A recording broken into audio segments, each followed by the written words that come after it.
From advertising to software as a service to data. Across all of our programs and clients, we've seen a 55 to 65% open rate. Getting brands authentically integrated into content performs better than TV advertising. Typical lifespan of an article is about 24 to 36 hours. If we're reaching out to the right person with the right message and a clear call to action, then it's just a matter of timing.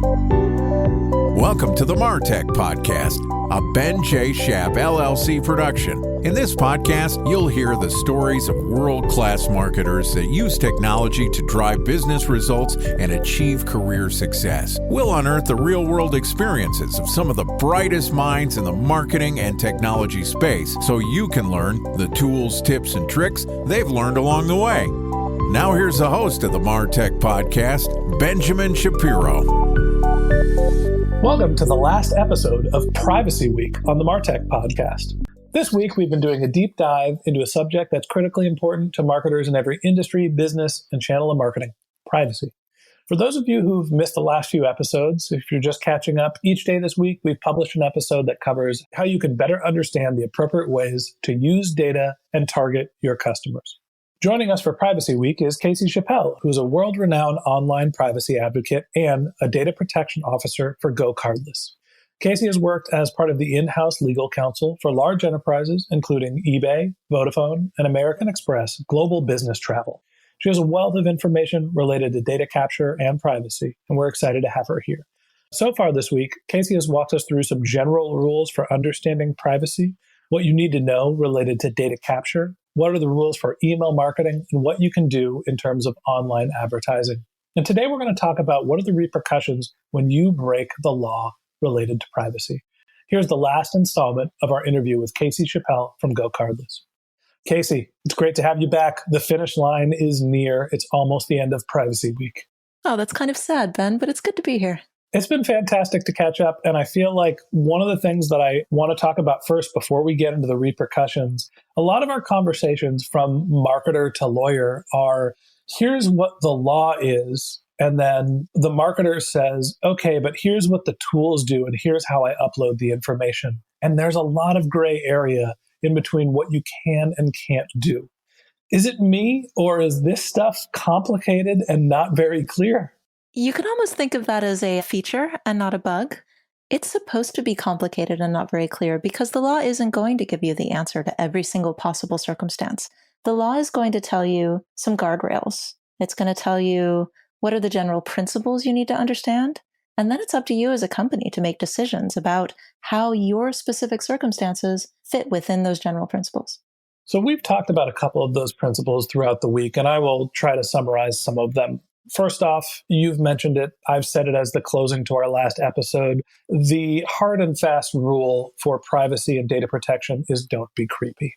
And the underlying rules behind that are tell your prospects and customers when you're capturing their data, tell them what you're capturing, tell them how you're going to use it, and tell them how long you need it, and have a reasonable business case for having that information. Did I miss anything there in terms of the general rules of privacy? No, that sounds pretty good.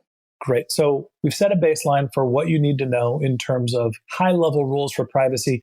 Now, what happens when you break the rules? What happens when you break the law? Well, like with all gray areas, you can come too close to the opposite edge of the line, right? And then you're fully in the black and not in the white.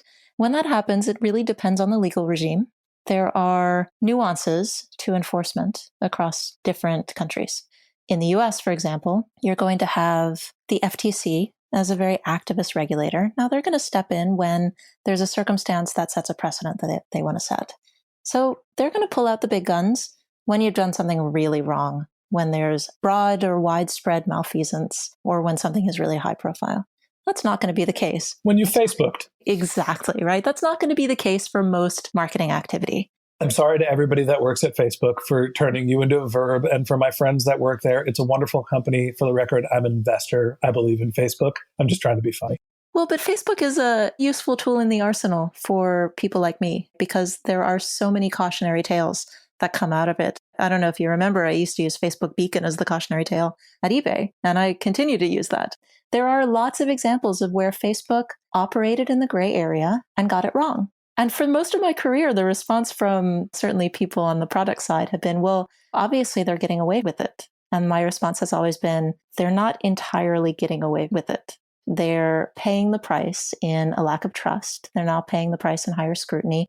And recently, they've been paying the price in some pretty spectacular fines. Both Facebook and Google have been subject to some of the biggest enforcements in privacy in history. These have been driven by the FTC on the US side, and they've been driven by primarily the competition authorities in the EU. And that's because until just recently, there were not heavy fines associated with violations of data protection law. Now, GDPR totally changed that equation. GDPR can impose up to 4% of total global turnover as a penalty for violating it. Okay, so 4% of total global turnover. First off, what's a turnover? This hasn't actually been put into effect yet. This is linked to revenue, but we haven't really had any good enforcement cases in effect yet. So we're not entirely sure what the calculation is going to be that goes into that. I also think that if the penalty that you're focused on is regulatory fines, you're missing the biggest risk. Mm-hmm. Because most marketers also aren't going to see the impact of the highest level of fines. The EU continues to be reliant on the enforcement activities of member state data protection authorities who are in large part overstretched, under-resourced, and they're going to be doing the same thing the FTC does. They're going to be looking for the cases that have the highest impact. Yeah, they're resource constrained just like any other entity, and they're going to look for the biggest culprits or the highest visibility ones so other marketers understand that there is a repercussion to breaking the law. Exactly. Now, what you are going to see happen, though, is what's happening in the US, for example, class action lawsuits and naming and shaming. There's a lot of activity from privacy advocates in this space. Companies that get it wrong, they're going to get a little bit of a spotlight shined on them. In the EU, there is now the ability for privacy advocates to bring class action lawsuits. There has not been a culture of class actions over here in the past. And that's where you're going to see a lot of activity. You're going to see some of the same privacy advocates that, for example, protested against the form behavioral targeting activities here in the UK, the ones who protested against Facebook's use of the safe harbor and got the safe harbor invalidated. There's a lot of activity over here in that space, and the GDPR gives them new powers. What was the safe harbor that was invalidated? This is really going to get into the weeds.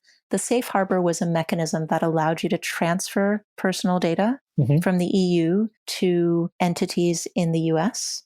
The GDPR and the Data Protection Directive before it had obligations to minimize the transfer of data outside of the EU. You could only send it to foreign countries if those countries could provide the same level of protection as the EU. It's the underground railroad of data. Right. It's a way to make sure that EU protections continue to apply to data even when it's transferred outside of the EU. Okay. Now, the safe harbor was the way that a lot of companies operating in the US allowed for that transfer to happen. There was an Austrian law student who brought a case against Facebook in Ireland that went all the way up to the European Court of Justice and invalidated the safe harbor, which meant that companies like mine that were transferring data to operating entities outside of the EU had to struggle to find alternative mechanisms to continue to allow that transfer without creating business disruption. It was a huge deal in my industry and for a lot of companies. Now, those advocates have new powers, so that's what we have to worry about more. So essentially what I'm hearing is, A, there are regulatory powers that if you are a highly visible or a ruthless lawbreaker, they can essentially come and hit you with fines up to 4% of your operating revenue, which is a huge mark. Regardless of how that's calculated, it's going to be big. Basically, 4% of something is what you can be fined, which is meaningful. It's not 50%, but it's meaningful, mostly if you're an enterprise level company. The other thing that comes to mind is, Facebook has obviously had some data protection issues. They've sort of been highlighted as a platform that can be taken advantage of. And they had a 20% drop in their stock this quarter, the same quarter that Mark Zuckerberg was in front of Congress. And to me, I don't think that that's an accident. I think that having all of the privacy and data protection issues that they've seen showed up in their bottom line, not in the fines, but in the public opinion and in their ability to drive revenue because people soured on the platform. So the impact that it had on their brand reputation ended up having a bigger impact than any of the regulatory powers can find them. Absolutely. When I was at Vodafone, we used to talk about the Daily Mail test, which was essentially, is this an activity that you want to see on the cover of the Daily Mail? It's this tabloid newspaper. It's very alarmist, very extremist. The supermarket here, Tesco, had a Daily Mail cover story about their use of their loyalty program data and how they were selling that to third parties. And that's another great cautionary tale that I've used. The impact on brand, the impact on reputation, you can't put a figure on that. And when it's gone, it's gone. A good reputation for good privacy practices is money in the bank when it comes to this stuff. A bad reputation can sink you. 20% of Facebook's value is a significant drop. Even Facebook is no longer getting away with it. And sorry, Facebook, for picking on you. I have some good friends there too. I think one of the other things to keep in mind, particularly when you're operating in a B2B space, is that it's not the regulators who are going to be your harshest critics or your biggest watchdogs. It's your clients. Because there's another part of the GDPR that requires companies to exercise oversight over the third parties that they work with. And what that means is that there's a lot more due diligence that's being exercised. So if you're working with other companies, they're going to be expecting you to have your story straight. At the end of the day, I think for marketers who are listening to this and have spent all week listening to privacy, this is not something that shows up in our KPIs. Our job is to build a brand. Our job is to get awareness, drive engagement, create revenue. But there is the risk that if you behave badly and you do take advantage of people's privacies, if you take advantage of your customers, the repercussions far outweigh the benefits. So again, Kasey, what was the tagline? What was rule number 1 related to privacy? Rule number 1 was don't be creepy. Okay, so don't be creepy. Tell people what data you're collecting. Tell them how you're going to use it. Get consent when it's being used. We've gone through lots of detail about email marketing, what's appropriate about online advertising. I hope you've enjoyed Privacy Week. And at the end of the day, keep your customers' best interests at heart and let them know what data you're collecting and how you're collecting it. And that wraps up Privacy Week on the MarTech podcast. Thanks to Kasey for joining us. If you've enjoyed Privacy Week and you'd like to hear us discuss other meaty topics related to marketing and technology, hit the subscribe button in your podcast app and check back with us next week. If you can't wait until our next episode and you want to learn more about Kasey or GoCardless, click on the link in our bio or go to GoCardless.com. If you're a subscriber to the MarTech podcast, we want to thank you for being a member of our community. You can contact us if you ever have questions, comments, if you'd like to talk to any of our guests by clicking the Contact Us link in our show notes, or you can visit our website, which is martechpod.com. You can also find links to our social networking accounts, or you can search Ben J. Shap, BenJShap, in any of your social networks. If you haven't subscribed yet and you want a weekly stream of marketing and technology knowledge in your podcast feed, we've got a bunch of great episodes lined up over the next few weeks. So hit that subscribe button in your podcast app and we'll be back with you next week. Okay, that's it for today. Thank you again, Kasey Chappelle from GoCardless, for joining us for Privacy Week. And my advice, until next time, don't be creepy and just focus on keeping your customers happy.